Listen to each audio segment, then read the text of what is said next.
The Innovator's Dilemma by Clayton Christensen is a book that explains why established companies often fail when faced with emerging markets they create. This happens because of a concept known as disruptive innovation, which is a key concept in economics. Business cycles move fast, and theories about what's going on rarely outlast them. However, the concept of disruptive innovation is one idea that has lasting power. It involves breaking something to create something new, which is known as creative destruction. This concept was first introduced by Joseph Schumpeter in the 1940s. Christensen updated this idea and introduced it in his book, The Innovator's Dilemma. The book had a significant impact and predicted how a significant part of the economy would function in the new millennium. It sold over 500,000 copies within a year of its publication. Today, it is evident that innovation has a destructive side. Companies like Uber and Amazon disrupted their respective industries, and many other companies are trying to do the same. Understanding disruptive innovation is essential for businesses to stay relevant and competitive in a rapidly changing economy. Idea 1. In the early 1950s, the United States experienced an economic boom, resulting in more households having disposable income to spend. One of the top-selling items was the vacuum tube music console, a high-quality and expensive radio made by companies like RCA and Zenith. These consoles were engineered to sound great, which was what consumers were willing to pay top dollar for. However, a small Japanese firm called Sony saw an opportunity to enter the market with a different strategy. Sony's chairman, Akio Morita, negotiated a license to patented transistor technology from AT&T and used it to build small, portable radios. Despite the poor quality of Sony's first transistor radios, they became popular with teenagers who wanted a portable radio at an affordable price. As transistor technology improved, Sony continued to dominate the market, and more affluent market segments began to take notice. By the time companies like RCA and Zenith realized the potential of transistor radios, it was too late to catch up to Sony.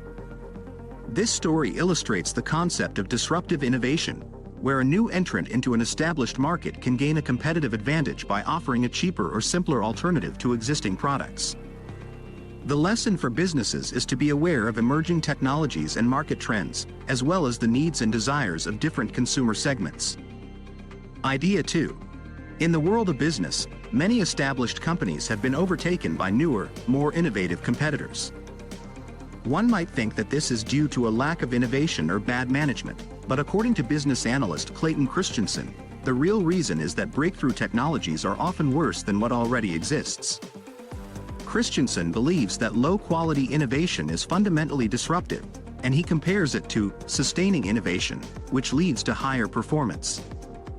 Established companies are constantly innovating their core product to improve its quality, but disruptive innovations like Sony's portable radios or the first cell phone cameras often prioritize convenience over quality. These new products may seem shoddy at first, but they can create new markets and be hugely profitable. The dilemma for companies is that they cannot invest in every new idea, but they also cannot afford to wait and see if a seemingly dumb idea turns out to be a stroke of genius. By the time they realize the potential of a new market, it may already be cornered by a competitor. Additionally, the low-end products created by upstarts often improve to the point where they become attractive to established companies' customers. In conclusion, the convenience of disruptive innovation often trumps quality, and established companies must balance their resources between improving their high-margin products and investing in potential breakthrough technologies.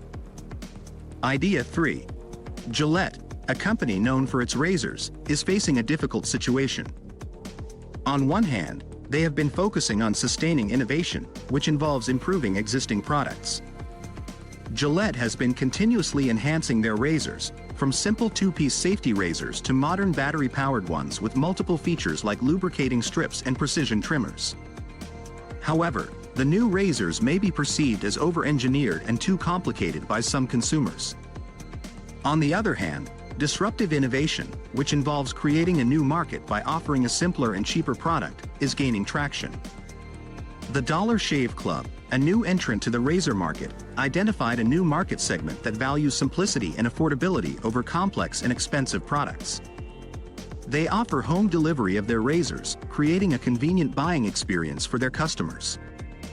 Other companies like Harry's are also entering this market and competing with Gillette in their traditional distribution channels. Gillette is now faced with the innovator's dilemma, the difficulty of choosing between sustaining innovation and disruptive innovation. If they continue to focus on improving their high-end products, they risk losing customers to competitors who offer simpler and cheaper alternatives.